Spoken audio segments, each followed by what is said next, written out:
meus queridos alunos do oitavo ano. Aqui está falando é o professor Giovanni. Vamos à explicação do conteúdo do PET 1, semana 4. Mas antes disso, inscreva-se no nosso canal se você já é inscrito, acione o sininho para receber notificação e não se esqueça, deixe o seu like no nosso vídeo. O tema é a atmosfera. Eu fiz 2 vídeos, um sobre só a atmosfera, o outro sobre o efeito estufa e o aquecimento global, tá bem? Então, nós precisamos ter em mente o que é a atmosfera. É a camada de ar que envolve o nosso planeta. Os gases que a compõem são mantidos ao redor da Terra devido à atração da gravidade. Não se esqueça disso. A densidade do ar diminui à medida que aumentamos a altitude. Isso é muito importante nós termos em mente. Surge o que nós chamamos lá de ar rarefeito em grandes altitudes. E diminui também a pressão atmosférica. A pressão não aumenta. Tem gente que acha que ela aumenta. Não confunda. Diminui a quantidade de ar, né? E também diminui muito mesmo a concentração de oxigênio. E isso vai tornando a respiração mais difícil. Tá bem? 50% dos gases e partículas em suspensão estão localizados nos primeiros 5 km. Então, a maior concentração está nos 5 km primeiros, né? Nessa primeira camada da atmosfera que nós chamamos de troposfera, nós vamos ver daqui a pouquinho. Alguns estudiosos do campo da climatologia limitam a atmosfera terrestre em aproximadamente 100 km, né? Considerando que não há limite superior estabelecido. Tipo assim, não tem um plastiquinho lá separando, né? E também não tem aquele ponto assim, aqui acabou, aqui continua, aqui está 100. Não, ela vai se diluindo aos poucos, né? Então, contudo, em decorrência da força atualmente, né, atuante da gravidade sobre os gases que constituem a atmosfera terrestre, isso pode alcançar até 10 mil quilômetros, né, com a presença de gases lá, tá bom? Então tá aí, quando a gente pensa em atmosfera, a gente pensa sempre aí nas nuvens, né?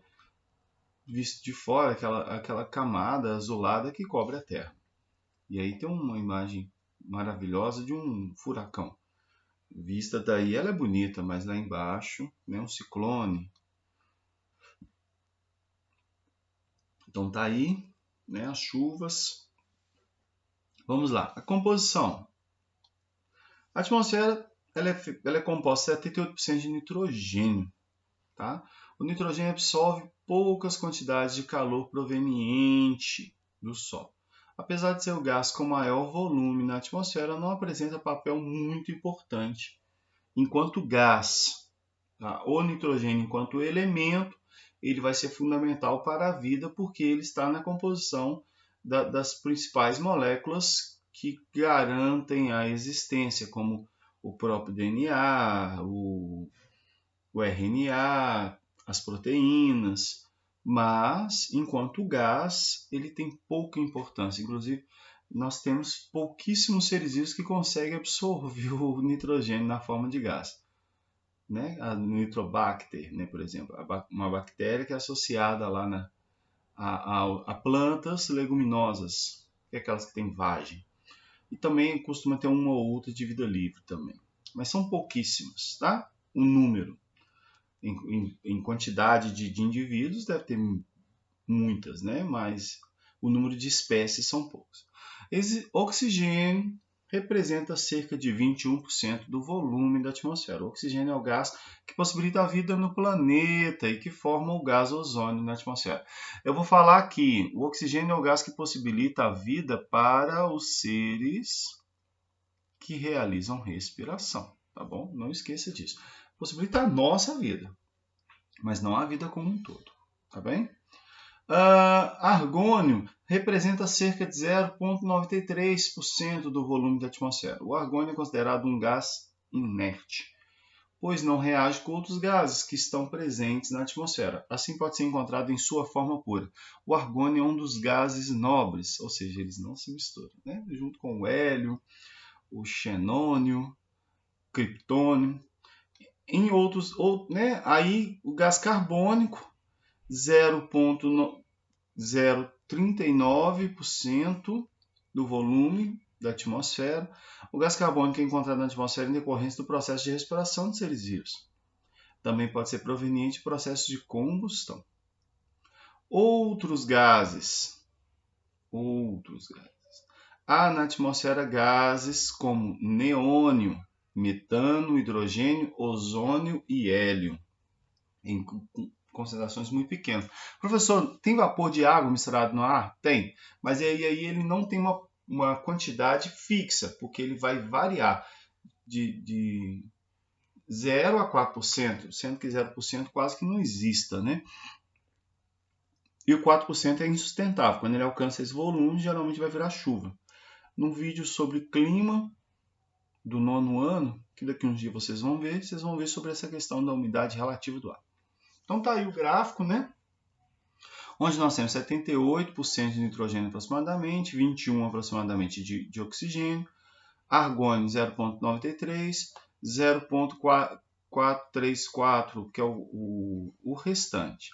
Aí 0,04 o gás carbônico e o restante dos gases, neônio, hélio, metano, hidrogênio e criptônio vão dividindo esse restinho. Isso aqui é uma representação dessa pequena fatia aqui, que quase que não é visível. Aí por isso que a gente abriu aqui para poder mostrar uma quantidade aproximada. Não é exato isso aí, tá?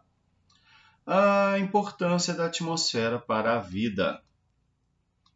Então, como a gente viu, a atmosfera é fundamental para a manutenção da vida, pois é fonte de oxigênio, gás essencial para a vida dos seres que fazem respiração, regula a temperatura e o clima terrestre, é responsável pela distribuição da água no planeta, né? Faz o ciclo da água, chuva, granizo, neve. Também ela contém o gás carbônico, que é fundamental para a manutenção dos seres fotossintetizantes, né? Que senão eles fariam só respiração, né? Protege a Terra das radiações cósmicas e dos meteoros, né? Nós temos a camada de ozônio, nós temos a termosfera, que também vai quebrar os meteoros e também expulsar as radiações cósmicas, né? Então, nós temos aí tanto a proteção contra a radiação, que não entra, também a manutenção da temperatura, o efeito estufa, que é importante, a quebra dos corpos celestes que vão tentar, parece que eles estão querendo invadir, né? Mas vão passar pela atmosfera, vindo contra a Terra, atraído pela própria gravidade da Terra, né? E a atmosfera que faz essa proteção toda, tá bem? Reservatório de gases atmosféricos, como gás carbônico, oxigênio, isso tudo são importantes. É o ciclo da água representado aqui, tá bom? O efeito estufa, a regulação das temperaturas, e aqui a camada de ozônio, isso tudo, tá bom? Também a termosfera também segura muitos raios de radiação externa que acaba sendo expulsa. Vamos ver daqui a pouquinho. Evolução da atmosfera. A atmosfera ela não era desde o princípio como ela é agora, né? Então, ela surgiu há 4 bilhões de anos. Essa camada de gás formou-se quando o planeta, depois de um elevado aquecimento, resfriou-se. Então, à medida que o planeta foi se resfriando, ele foi formando isso. Aí veio vapor d'água, gases e outros elementos provenientes do interior da Terra emergiram. Parte desses gases e elementos dissiparam-se no espaço, inclusive muitos perderam, né? Contudo, alguns fixaram-se ao redor, em decorrência da gravidade. Então, aí depois, essa atmosfera não havia o oxigênio. Vamos ter isso em mente, tá? Os gases mais abundantes eram metano, gás carbônico, nitrogênio. Inclusive gases compostos por substâncias venenosas, tá? Então, olha, se tinha gás metano, gás carbônico em grande quantidade, a gente já pode deduzir que a Terra era bem quente. Tinha um efeito estufa muito mais forte do que nós temos no nosso tempo, inclusive. Apresentava altas temperaturas e tinha o Sol como a principal fonte de energia. Isso possibilitou que os primeiros organismos surgissem, as bactérias de metabolismo anaeróbico, quer dizer, elas não usavam o oxigênio. Elas usavam a matéria orgânica que estava se formando ali, fazia fermentação e aí pegava e liberava gás carbônico, inclusive, também. Tá? Então, por meio da formação dos oceanos, começaram a surgir plantas marinhas primitivas, até porque já tinha muito gás carbônico, né? E aí começou a realizar o processo de fotossíntese. Aí começou a modificar a composição de gases da atmosfera. Então, as características atuais da atmosfera só foram adquiridas há cerca de 65 milhões de anos. E aí a concentração de oxigênio da atmosfera levou aproximadamente 1,5 bilhão de anos para chegar a 21%. E a gente tem que ficar esperto para não diminuir muito. Também ela não pode aumentar muito, né? Que se aumentar muito, a oxidação seria muito rápida. E a oxidação, ela, né, quando está em excesso, isso pode levar até à morte dos seres vivos, né? Então está aí a evolução da atmosfera terrestre, né? A atmosfera primitiva, vulcânica, então muito metano. Aí, ao reagir com o oxigênio primitivo, formou o dióxido de carbono, o amoníaco, o vapor de água estava lá presente. Aí o vapor de água começou a condensar, porque começou a resfriar. E aí o amoníaco começou a reagir com outro oxigênio. Aí começou a aparecer bactérias desnitrificantes do solo. Começaram a aparecer as bactérias que usavam nitrogênio, elas são antigas, tá?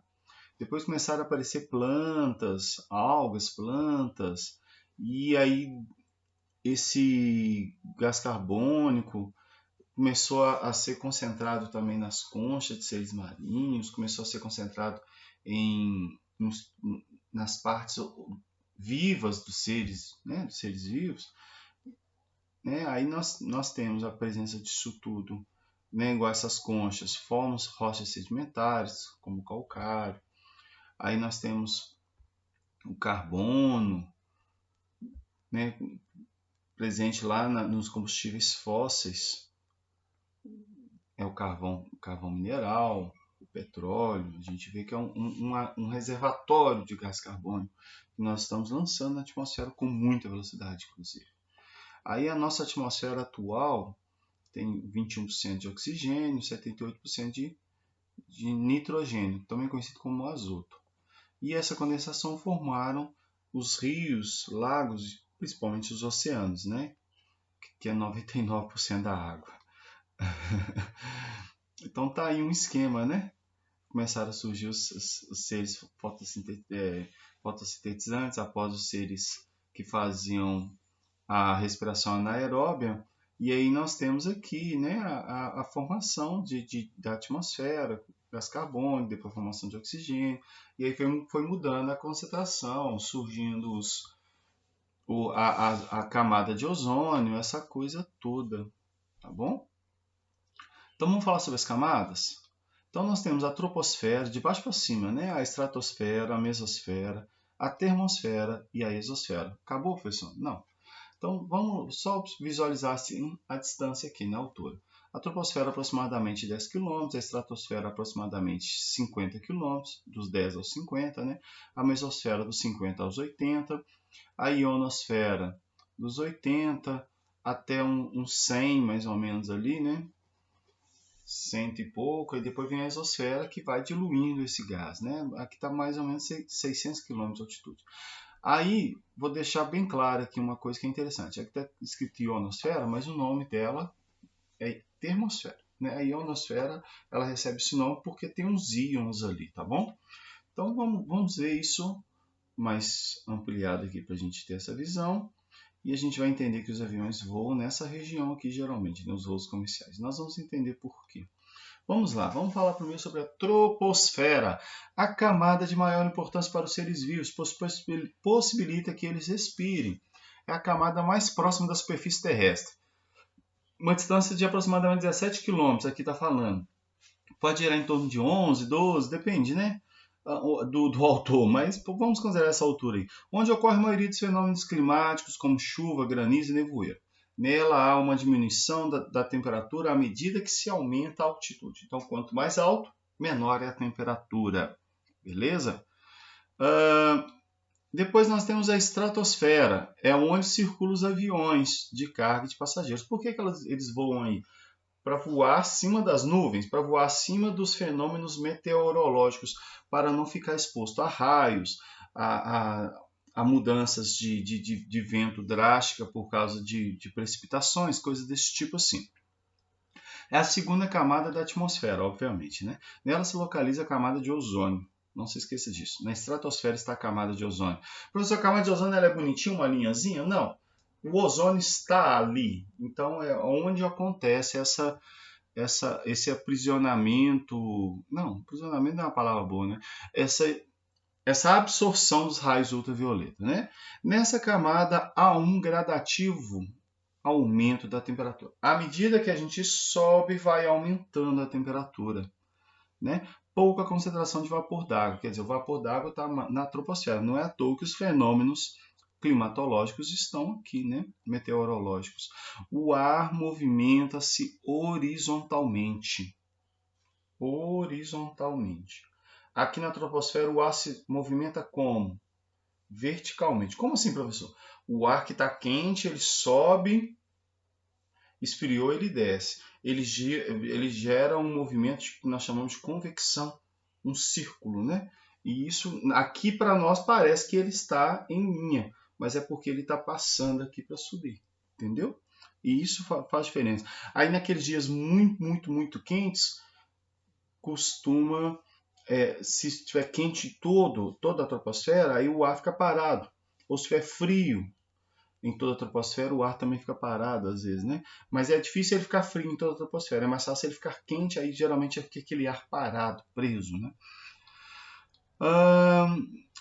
Na atmosfera, mesosfera, representa a camada mais fria da atmosfera. Seu ar é rarefeito. E temperaturas podem chegar a menos 90 graus Celsius, ou centígrados, né? Em decorrência da baixa concentração de moléculas e também porque há redução do calor proveniente da camada de ozônio. Por que, então, a camada de ozônio ela armazena o raio ultravioleta ali, né? Ela recebeu, ela pegou e capta ele ali, então ela fica muito quente, porque ela fica uma grande irritabilidade nas moléculas em função da grande energia que há no raio ultravioleta, né? A temperatura diminui com o aumento da altitude, aqui também, né? À medida que vai aumentando, a altitude vai diminuindo a temperatura, ao contrário da estratosfera, né? Que quanto mais alto, maior é a temperatura. Estranho, né? É muito estranho pensar nisso, mas é assim que funciona. E aí nessa camada, há fragmentação dos meteoritos por meio de processo de combustão, evitando que cheguem até a superfície terrestre. Então a mesosfera é a que quebra os meteoritos mesmo, de vez, né? Porque eles vieram já quebrando já da termosfera quente, aí chega na mesosfera, tem esse choque frio, então tem essa quebra, né? Vamos dizer assim, de temperatura, e aí tem esse choque térmico, a tendência deles é quebrarem. Então, tem a termosfera, também conhecida como ionosfera, em decorrência da grande concentração de íons. Tá? Se você não sabe o que é íons, pesquisa, tá bom? Você vai ver o que é um íon, é um átomo eletricamente carregado. Depois a gente entende isso, tá bom? Apresenta altas temperaturas que podem chegar a 1500 graus Celsius, à medida que há o aumento da altitude. Então, a mesosfera, à medida que sobe, diminui, a termosfera, à medida que sobe, aumenta de novo. Muito confuso isso, né? Nessa camada é possível observar o fenômeno óptico, conhecido como aurora polar ou aurora boreal, aurora austral. Tá? Na termosfera orbitam os ônibus espaciais. Então, a exosfera é a última camada da atmosfera e representa a transição entre a atmosfera e o espaço sideral. O ar é rarefeito, constitui-se por hélio e hidrogênio. Suas temperaturas podem atingir 1000 graus Celsius. E isso exige que as naves espaciais sejam construídas com material resistente a altas temperaturas. Então, aquela região ali onde vai ficar os satélites, essa coisa toda, e aí eles têm que ser feitos com material que resistam a essa temperatura, não é? Então nós temos aí as camadas. a troposfera, onde ocorrem os fenômenos, a estratosfera que está acima, onde os aviões vão voar, não é? As ondas de rádio sendo refletidas pela ionosfera, que é a mesosfera. Uma coisa interessante, aqui tem a camada de ozônio, então aqui troposfera, à medida que sobe, a temperatura diminui. Estratosfera, à medida que sobe, a temperatura aumenta. Mesosfera, à medida que sobe, a temperatura diminui. E aí chega na termosfera, à medida que sobe, a temperatura aumenta. E aí vem a exosfera, lá no final, lá, né? Aí tem um satélite, aquela coisa toda. Abrir um parêntese importante aqui, que é a aurora boreal na termosfera, né? Tranquilo? Tranquilo. Aqui já está falando aqui até 2000 graus Celsius, né? Isso tudo é muito relativo. Depende de quem está escrevendo o artigo, né? Então, nós vamos ficar por aqui, mas eu agradeço a atenção de vocês. Beijo para quem é de beijo, abraço para quem é de abraço, tchau. Até a próxima. Com Deus.